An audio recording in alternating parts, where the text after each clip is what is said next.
the other day was the following. Okay, I would have brought you through situations where one or both the axes are tangents. So if you please look at the board long enough, I can show you something. Oh, is it not on? All right, guys. So lads, look at this. If I do this here, okay, and for argument's sake, it hits the. We good. Thanks. Now, lads, look at this, all right? It touches it at the point, for argument's sake, minus 3, 0. Everybody cool with that? What can I straight away say about this part underneath?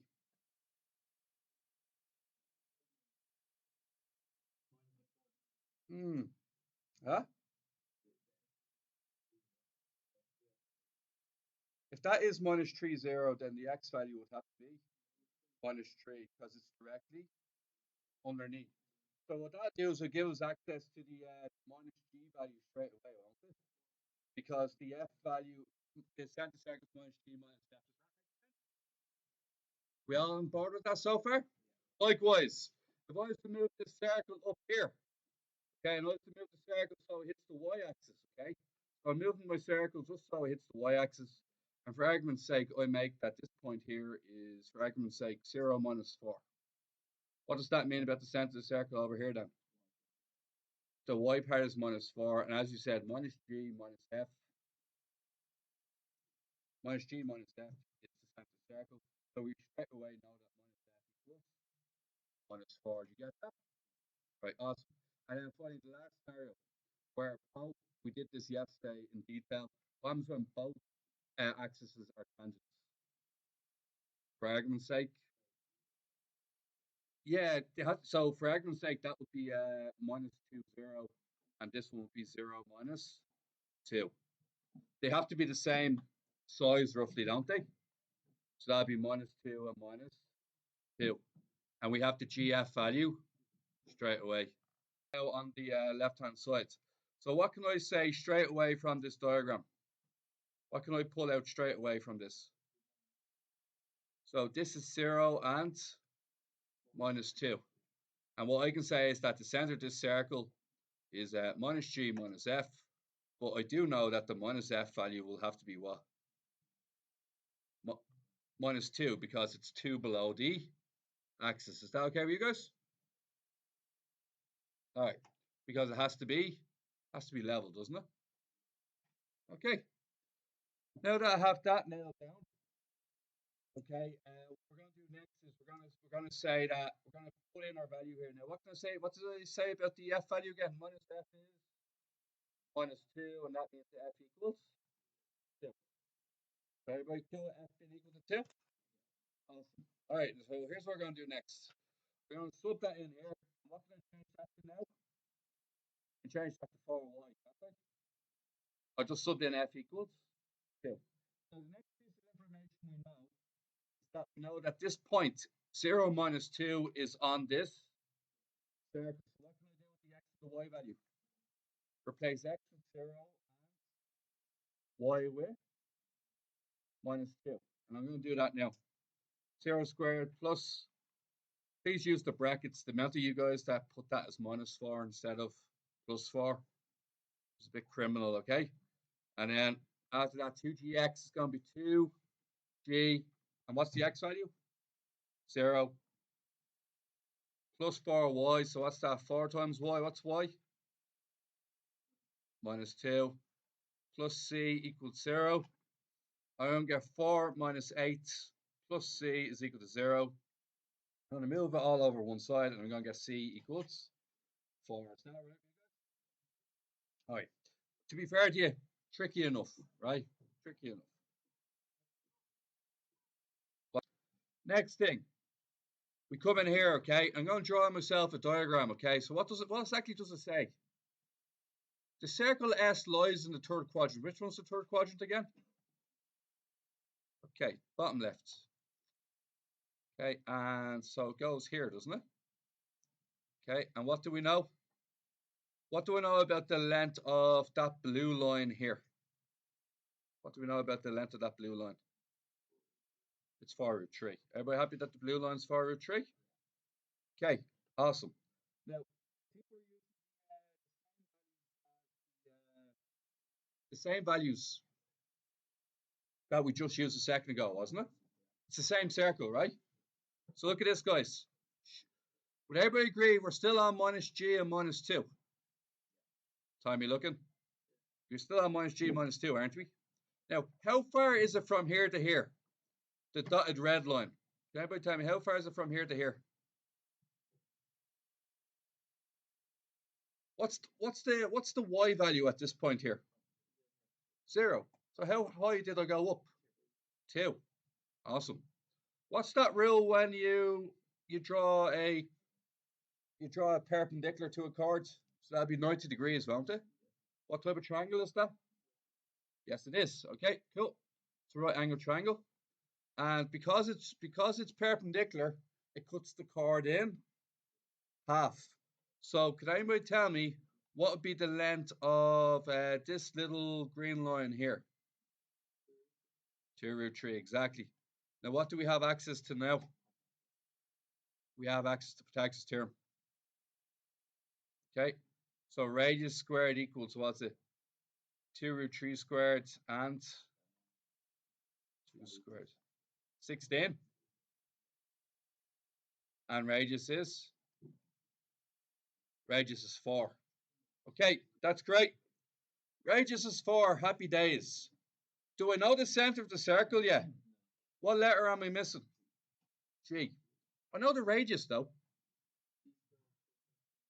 Thank you. Radius equals g squared plus f squared minus c. Lads, what's the reason I chose this? Well, the reason I chose this is we already know that c is 4. There it is up there. We learned in the first question that f was 2. We also have that. Now we have that the radius is 4. What's the only letter we're missing? We're only missing G. Only when both axes are tangents can we do that. So we can't do it here. Only one. Actually, neither axis is a tangent. Oh, sorry. It is. It's. Yeah. Here. Is that all right? Thanks. Now, here's what we're going to do. We're going to replace this with 4. We're going to leave g squared alone. We don't know what it is. F squared, lads. What do we say was 2 squared, which is? And c squared. Oh, sorry. C is 4. The 2 4s cancel, don't they? Square both sides in a second. Oh, actually. Yeah, I think I'm going to square both sides. 16 equals g squared. G equals, careful, plus 4 or. Now, let's think about this. What quadrant is it in? Everybody agree it's in the third quadrant? Has to have a negative x value. So, for example, if I use g equals minus 4, what would the value of minus g be? But does that suit our narrative? 4 minus 2?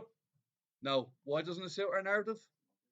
It's not in the third quadrant. So the true answer will have to be g equals, and that's the point, 4 minus, minus 4 minus 2. Your choice what you do next.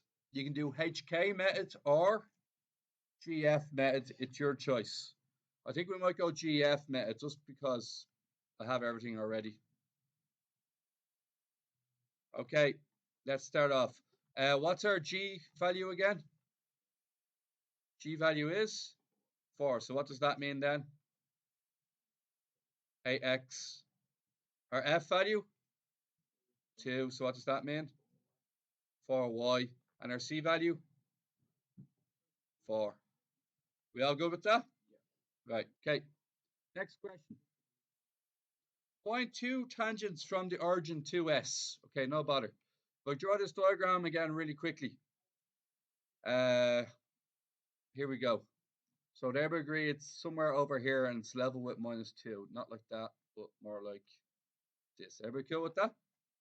What's the center of our circle again? Minus 4 and what's the radius? Oh, and I drew it wrong, didn't I? because there's a chord. Is that all right? So, and here's the point 0, 0. Is everybody looking at the point 0, 0? I have to make two tangents. So what do you think?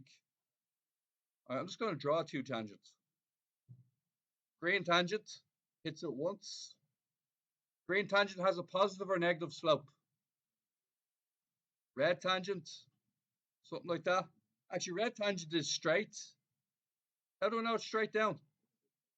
It's just the y-axis, isn't it? We already know that answer. So we already knew that answer already. Huh? X equals 0. Any vertical line.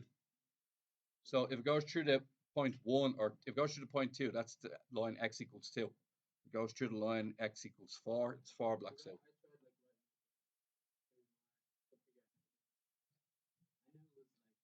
All right, guys, so here's what we're thinking, all right? I'm thinking we know that the radius is 4. Okay. Now, what is it? Lads, listen, here's some tap marks. What is a tangent? What type of object is a tangent? Line. Let's write down the equation of a line. 3 pieces of information required. What piece of information do you not have? Slope. Do you have y1 and x1? How do you know them? Origin. So what are the two of those values? Okay. Unfortunately, yeah, at ordinary level you would, but at this level you need to do a bit of correct inputting. Everybody cool with that? Now, lads, what do we know about the point of impact to these lines? What's the distance away? 4. So we know, so we have a d value of 4. So what form do you think we're going to use? Perpendicular distance formula.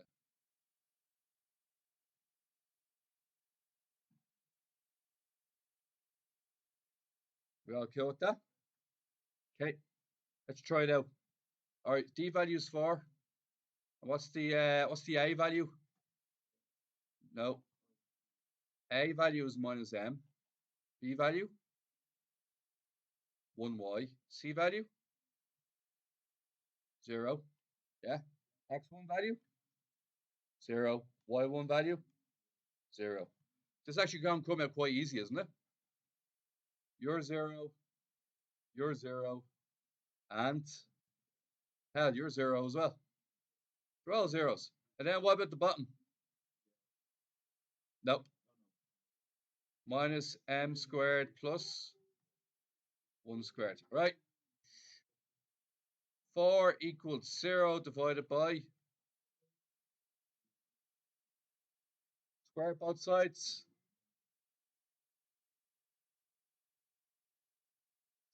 Cross multiply. 16m squared. What's it? Plus 16. Oh, God. Just going to double check my solution for a sec.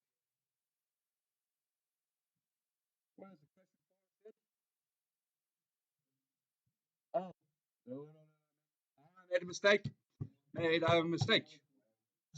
Now, so the good news is, I make mistakes all the time, but I can sense. I'll tell you how I sense I made a mistake. This wasn't going to work, and I'll tell you why. Because I was about to get 16m squared equals minus 16, and I was about to get m squared equals minus 1. No number, when you multiply it by itself, gives you minus 1.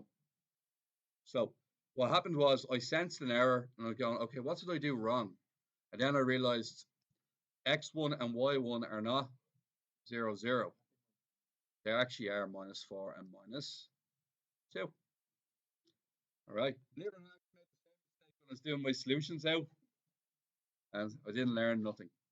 But the main thing is, I sensed the mistake. Is the real thing. Okay.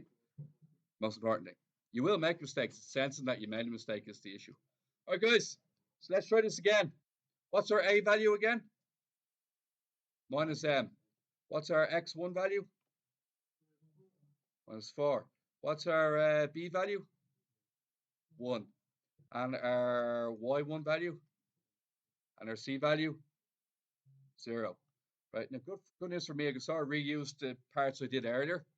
Now, only part now is I got to square both sides, don't I? Ready to square both sides? 16, yeah? I'm about to do 4m minus 2 multiplied by another 4m minus 2. Are we happy with that? I'm going to get 16m squared minus 16m plus 4. And on the bottom, I'm going to get m squared, what? Oh, sorry. I squared that out, didn't I? So it's gone. Okay, thanks for that. Now, lads, what happens next? Multiply it up, and what do we get? Equals. Now, we're lucky here. What happens then? And what do we get next? 16m on the left. Bring that to the right. Minus 12, is it? 4 take away 16. And then my m value would be minus 3 over 4. Reread the question. It wants me to find the equation of two tangents. Well, we know the first tangent is x equals 0. How do we know that? Because we know that the y-axis is a tangent. And now for the second tangent, here's what we're going to have to do. Remember earlier we did this?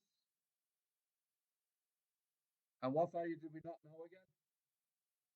We didn't know the m value, so we know that that's y minus 0 equals 3/4 x minus 0. You can do it the following way. You can say y equals 3/4 x if you want. You could also say it's 4y equals 3x, or some of you might say it's 3x minus 4y equals 0. They're all variants of the same answer. Lads, see this blue line? That is the line M. I am going to find 2 points that are on M. Oh, 0, 3 looks like a good idea. And I'll pick another point. How about the intersection point? I don't know, it doesn't really bother me. 3 and 4.5, do you? Okay. There's 2 points, and I want to find the equation of this line. Happy days. Okay. So, what's the only thing that's preventing me from getting this answer right now? Slope. Happy days. That's y minus 3 equals the slope into x minus 0. I'm just going to do the slope formula in a second. And that should sort that out nicely. Okay, so I'm going to do y2 take away y1 over.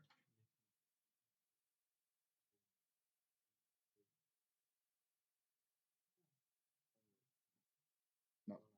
All right. Now, thanks for good to be vigilant. I get 1.5 over 3, which is a slope of a half. Oh, man. Cross multiply the 2. Multiplying the 1. Bring the x over. Full half marks for that, I'd say. Now, I'm going to repeat the same procedure. Kicking yourselves, right? Good. Not really. All right. Now, lads, 2 points on this one. I'll go for 6-0 because it's nice and round. And what about 0-9? Would that be okay with you guys? Shh. Lads, long story short, you do the slope formula again. And when you do the slope formula again, what you're going to get is x2, y2, x1, y1. You're going to get 9 take away 6 over, oh, sorry, not 9 take away 6, 9 take away 0